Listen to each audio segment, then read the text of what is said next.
bivanye orege urumva mu bisanzwe orege ntitwaririmbye n'ibintu bisa Okay. twaririmbye ibintu bisa je nayo ndirimba indirimbo y'urukundo urumva nawe ivyo ariko aririmba warabizi Wewe uri umuririmbyi. Ingene bakuze urabibona. Hagati ya Joe na Ibreeze. ndavyumva Ninde wari guha award bro? harya cyo urumva sinzi ivyo barabiyeko ariko nyimba barabiye kuvyo bakoze sinzi ivyo barabiye ariko nyimba barabiye kuvyo bakoze je kuvyo nabonye bakoze ndabona no yihaye Ibreeze.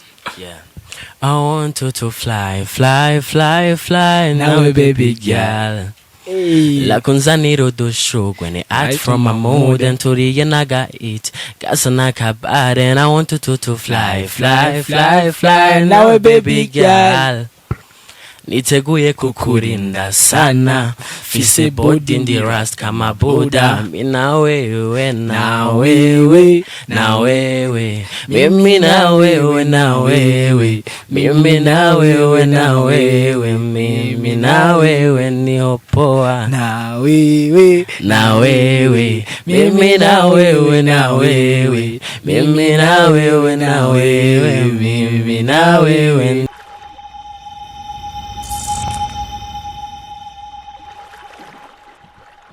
What's up everybody? What's popping up today? I got body in the mix from there. Mambo is coming the fan boy. Imbere y'avyo ndabibutse mugende kuri YouTube channel yacu mugende subscribe, like, share na comment ni BITV, Instagram ni BITV, TikTok ni BITV, Facebook page ni BITV. Ndanabitse ko turi muri sama. Abantu bose bafise imanza zigiye zitandukanye muraha bikaze muri BITV. Uno musi rero ni iyo mba nicanga simba ndije nyine mba ndi kumwe n'umutumire. Umutumire sijyambera jenga muri BITV. Bamite Jad muzika ariko kudutamo akaririmbo kagisha nyuma ya kakana ubu aje kudutamo nawe muje kuri YouTube arabibabwira byose so reka ndamwakire ndamuramutse nawe baramutse amatubandanye let's go bro what's up fresh man meze neza man fresh kabisa minsi myinshi kabisa nazidi kutakata so araguma watagasi cagireyo gaheruka ngani warusuku nibuke ubikoye n'ubuntu bw'Imana manusige urenze kandi n'ijya video kweri yaboneka ko ari umuntu nyene w'umunyamafaranga apa amutse abakunzi ba BITV amatubandana ndaramukije abakunzi ba BITV ni Jad muzika muzi cyane kuri kana na wewe muje kwiraba mwese YouTube channel yewe ni Jad muzika indirimbo yitwa nawe indirimbo ikimotusha indirimbo iryoshe cyane acha tucishiriza ko tubandanye dutangurana na vibe nawe let's go bro I want you to fly fly fly fly now baby girl La kunzaniro doshogwe ne act from my mood and turiye naga it gasana kabare and I want you to fly fly fly fly now baby girl Niteguye kukurinda sana Fise body ndi rust kama Buddha Mina wewe na wewe na wewe Mimi na wewe na wewe Mimi na wewe na wewe Mimi na wewe ni opoa na wewe na wewe Mimi na wewe na wewe Mimi na wewe na wewe Mimi na wewe ni osawa What's up everybody? Murayumva indirimbo ni nawe indirimbo iraryoshe cyane ndabatumira muje kuri YouTube channel yo mirabe. Mbega jya urashobora kutwibutsa Instagram, TikTok, Facebook page. Ingene twogutora. Hose ni Jad muzika, muzika hose hose ni Jad muzika. Munyamuka ku ndirimbo kaka ubu nawe yatuzaniye. Nawe so Jad muzika ndagomba kumenya ikintu cambere ngiye kuraba muri video ndagomba kumenya ijya video sivyo hari ahantu mumenga muri mwishure turibuka cyane igihe Oleg yasora délégué général hari baramagirije cyane ngo ibintu nibi urumva nawe wari mwishure mbega ntivyakugoye gukorera muri iryo shure mbega ntangorane bizogutera bivanye Orege urumva mu bisanzwe Orege ntitwaririmbye n'ibintu bisa. Okay. Twaririmbye ibintu bisa, je nayo ndirimba indirimbo y'urukundo urumva nawe ivyo ari karirimba warabizi. Yeah.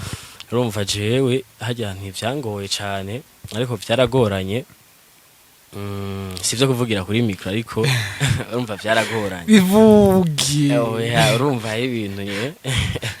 Urumva rero vyaragoranye ariko ni bien vyagenze neza mu nyuma turakora ya.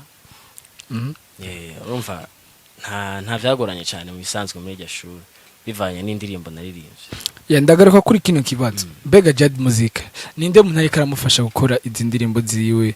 Bega hariho team, bega niwe boss ari muri management niye? Kuri urwo ruhande rego management Jad Muzika nta management agira. Jad Muzika no muririmbyi yibako. Urumva bon natagase biraboneka ushobora kuba wibako. Urumva ni handi nyene ushobora kwereka nko mu projet wawe kumusomesha we kuvyo wawe wakoze hamwe nyene umubwira mu nyuma ati none nta kantu kandi nawo ntereye. Ko niko nyene biragenda buke mugabo muri uyu mwanya nta management afise ari imbere. Ariko umuve yumva horashiramo bon ni vya bindi nyene nawe ushobora gusomesha vyo wawe ati none nyongeza kuri shati acaguha. Yabonye ko ari ibintu vyunguka urumva aragerageza akabwira ati ndaguhutu baskerigeze ko nawe ushire ko kwiwawe. Umaze kuvuga ati umuvyeyi ashobora kugufasha abone ko ari ibintu vyunguka, ndagomba kumenya Bega Jad Muzika afise indirimbo zibiri, Bega zimaze kukungurira iki mu buzima bwawe mu mibereho yawe? Bon avuga yuko ziramaze kongeza hanyene mu mbona shise siko natanguye. Urumva ndafise handi ngeze muri uyu mwanya ndafise n'abantu tuvuga yuko nyimba bwa mbere batanyuba hari kubanyuba si mu buryo bw'amafaranga gusa urumva n'ibindi babikenewe. Okay. Jad Muzika ndagomba kumenya arabaririmbyi benshi ngaha sivyo? Abaririmbyi benshi ngaha Jad Muzika muri kano kanya avuga ati yifuza gukorana nande Jad Muzika niwe muririmbyi bagomba gukorana nawe muri bino bihe kabisa. Jewe urumva ndi tayari no gukorana no muririmbyi wari wese abishoboye. Sinodoma ko nguyu barabizi vraiment ubutabishoboye basi wowe woronde wiyemera nawe wumva wese ko yiyemera twakora. Umisa wowe donc wowe uvuga ati we dukorane wumva wabonye nkako twokorana tuja uribuka micro urumva cha tuja ko wewe ubona ko twokorana twokora vraiment je ya njangiro uguru. Jad Muzika subira duhe ndirimbo niyo turiko turavugana ku ifo kuyibakundisha bro, ifo kuyibakundisha kandi gapartima. Call me Jad Muzika on this business. Yeah, come home right now. Yeah, the guy go crazy kubera yolo yangize busy. Singishobora gukwepa oya singisepa gusa ndabikunda ukuntu njana ni poa ukuntu bigenza ni sawa gendera kuri yo formula ukuntu njana ni poa ukuntu bigenza ni sawa gendera kuri yo formula ni wewe gusonshira mu bicu baby ngo tujane. I want you to fly now baby girl. La kunzaniro do show when it out from my mood and to the yanaga gasana kabare. I want you to fly now baby girl. Niteguye kukurinda sana fise body in the rust kama Buddha. Ndagomba kumenya umuntu yumvije iyo ndirimbo nawe wewe akuremo ubutumwa bwo indirimbo y'urukundo. Indirimbo y'urukundo urumva ku muntu wese afise wo bakunda nashobora kumubwira ati abana byajewe nawe wewe rero no fresh no byo mbona ari bon ibintu byo guca ku ruhande gabanya. Je nawe niho mbona ari fresh woteka hano kwiha nyene urumva ko nawe wihagazeko amubwira ati byajewe nawe niho mbona ari bien. Saba ex wanga. Aba ex kweli Jenny baza yuko atanu mwifise. Nakubali. So Jad Muzika. Ndoki niho twese turiko turaja. Nagomba tuze gatoyi ku kintu ca BMA Buja Music Award. Nagomba kumenya uko biri kose uri muririmbyi urumviriza aba producteur urumva ati nubwo utarakorana hagati yabo ngoma ndakubwiye sinziko maybe ari project wo bufise zakozwe nabo mugabo izo twebwe tumaze kumva nabo ntimurakorana nabo hagati ya iBreezy na Joel ego so warabonye Davina agera babaye sana kubona iBreezy adawe award mu producer mwiza urumva rero arabinduru nyinshi n'ubunini niyo nzi tukimo wewe uri muririmbyi ingene bakuze urabibona hagati ya Joel na iBreezy ndavyumva ninde wari go award bro hajya cyo urumva sinzi ivyo barabiyeko ariko nyimba barabiye kuvyo bakoze sinzi ivyo barabiye ariko nyimba barabiye kuvyo bakoze je kuvyo nabonye bakoze ndabona no yihaye iBreezy kweli ko ivyo bafatiye yego nta numwe zico ivyo bafatiyeko mugaje ndavyo bakoze ndabona umenga bo yihaye iBreezy okay kweli ko batoye Joel kweli ko ego Joel ni ayitoye kweli ki wowe ubona ko Joel atayikwiriye imba baravye kuri uyu mwaka ivyo bakoze iBreezy yarakoze amahiti gusa yombwira hit utazi yakoze iriyo yashobora kubihari none indirimbo zose sinzi ivyo bafatiye kuno yari karabivuga uramutinya Joel canke murafitaniye igikoko canke iBreezy nawe mufitaniye igikoko uriko uramuvugira gira ntazo gukorere ibintu bisa nabi sinovyinjiramo ntavyo sizokora na bose kandi nemeye ko tuzokora na bose muri nta numwe nashwaniye hagati ya iBreezy na Joel niyo wemera sana bose ndabemera kwe bose barabizi yego bose barabizi gusa hari umuntu abagushika ku mutima uvuga ati jewe uyu ibintu biri mu mafaranga donc mu gukorana bose baba babishoboye man bose baba babishoboye ashobora kuba aho ni mu buryo bw'ivyunguka aho turi mu buryo bw'ivyunguka kandi turi mu vyungukanye yego turi bro uko urankwepa turi mu buryo bw'ivyunguka sivyo iBreezy na Joel vyamaranga mutima eka studio mu vyamaranga mutima iBreezy na Joel ninda gushika ku mutima kuri producer sinasi kubera bose producer zabo ntizisa sivyo rero aruvuga ati je indiriye umunyagiza kwitwara kwa Joel cyangwa kwa iBreezy urumva jewe rero burya je ndirimba muziki urumva cyo gituma yitwa Jad Muzika ndirimba umuziki man ndirimba ibintu byose acha kunikwepa wala ndirimba ibintu byose umva shobora gukenera umuziki ntwara kwa iBreezy no ndishobora gutwara kwa Joel umva ndirimba ibintu turi mu zunguka uri kushira mu maranga mutima nigikunda maranga mutima acaje ikindi kiba ubundi mu atari ba reka sigenda kubwira hagati ya iBreezy na Jendo muri Reels hagati ya iBreezy na Joel Jengo na Joel niwe ubona yo gukorera mbiri cyo kubwira niwe ubona yo gukorera man Jengo nda Joel ndagufata ho Jengo nda Joel mugabo aho wadi ari kwe ya iBreezy uramwana man iBreezy ari babiri sindamwanga mugabo hagiye bavuze ati je hagati y'ubunanaka ama Joel vraiment Joel je natanguye kumukunda kivuza piano ataratangura no gukora indirimbo z'abastar avuza piano gusa asubira amagema beat kujya no bahora bigira urumva mugabo numva akunda piano vya tari mugabo urumva ukuri kijya kintu cy'ama award yari iBreezy kawaida mugabo je basivye nashize kubwira je award yari iBreezy mugabo je nshaka kusigura ingene Joel nawe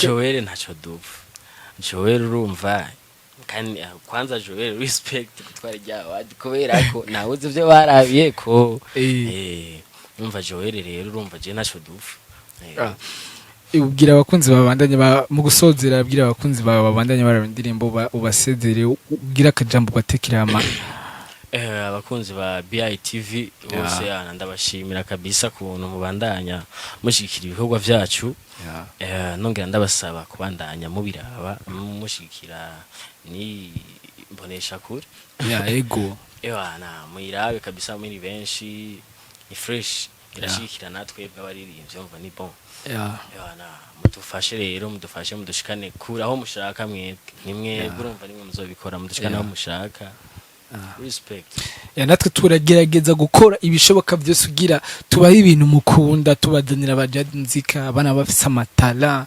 abana bafise amatala. By the way Jad Muzika ni management zinga zimaze kurondera ugaca wanga zirahari management yandonde bikanka nayo urumva byaranze n'ivyari gukura byankiye bishobora kuba bon sinavuga aho byankiye urumva biragoye tubwira aho byankiye nta namwe byankiye ntibandondeye bro hariya kurondeye korega yabicubiye basi yandonde nta nimwe yandondeye bro sure yandondeye nayo byanse ngira ntivyari gukunda ko niyo vyanse mutavuga wapi nta nakimwe twavuganye bariko barambesha barabasuma yego kweri urisi certain bamenye gute ko barabasumaga man narabimena umusuma yakwivye hasi no cumume bakwivye iki barakwivye indirimbo wapi basi umusuma uramenya ko ari umusuma bavuge bari basanzwe bari muri industry wapi Jad Muzika n'ababeshu kweri wowe nyene wavyivugiye agira nteranye wavyivugiye basanzwe bari muri industry oya wa muntu bakomboye Jad Muzika bakoze ba BITV bakoze ba BITV nagomba ndabasaba mugende mukurikirane indirimbo ya Jad Muzika indirimbo yitwa na wewe mugende mu sharing abatarayibona bayibone ishike kure Bega Jad Muzika indirimbo yawe ntirashobora kwerekana ku mateleviziyo yo hanze ibyo bintu rero nko kuri Genesis ni fresh Genesis TV biragenda fresh kuri Genesis TV yo mu Rwanda mugumva ya TV yandi nka za Trust Music wenda kubandikira banza kuraba ibintu by'iwawe urumva barakwishura mu nyuma ubundi baranyishura n'ubundi barakwishura kuri Genesis TV byagenze gute muravugana n'abantu baho muravugana ukaraba kuntu bigenda ndagomba kumenya umunsi na bro muravugana ego bandikira kujya nyine wandikira kuri Instagram bro hari abaririmbyi ego hari abaririmbyi benshi baba bakeneye ko gogo byabo bisohoka hari abaririmbyi baba ariko barakurikirana donc aya ma interview tugira hari abandi baririmbyi bayakuramo ubumenyi kubera ivyo turiko turavuga hari umuntu atabaravyumva tuvuga ivyo umuntu atabarumva ni kuvuga yuko hari abantu bavuga ati arashobora kukumburiza interview akavuga ati nakabigenje kwegana ndabigenzuka mbega nta kintu bashe kusaba bavuga ati mbega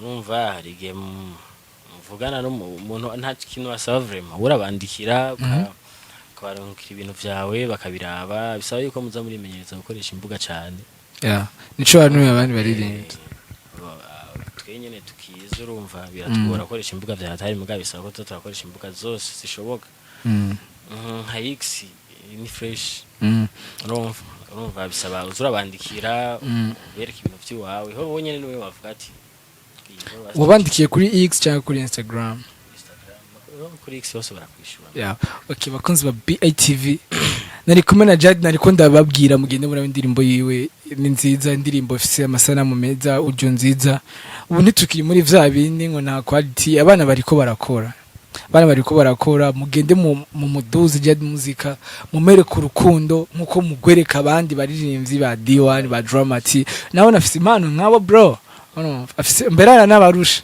je ndi mufana wiwe you know bro ndi mufana wawe ndagufana cyane Jad Muzika so bakoze ba BITV nibaza ko Jad Muzika twabanye neza yabakoze kuza one love bakoze ba BITV ndabutse ko dufise services zitandukanye photography videography graphic design umuntu wowe utaraza muri BITV tukukorera ibintu vy'amateka Jad Muzika zoze wa foto Jad Muzika azobereka amafoto yo Jad Muzika tegereza kuza ucubereka urazima enzo biba bari ucu posting amafoto bagufotora nga muri BI ubereke ati muri BI tukuru kunuku na video zokurikira nitwe tuzoyikora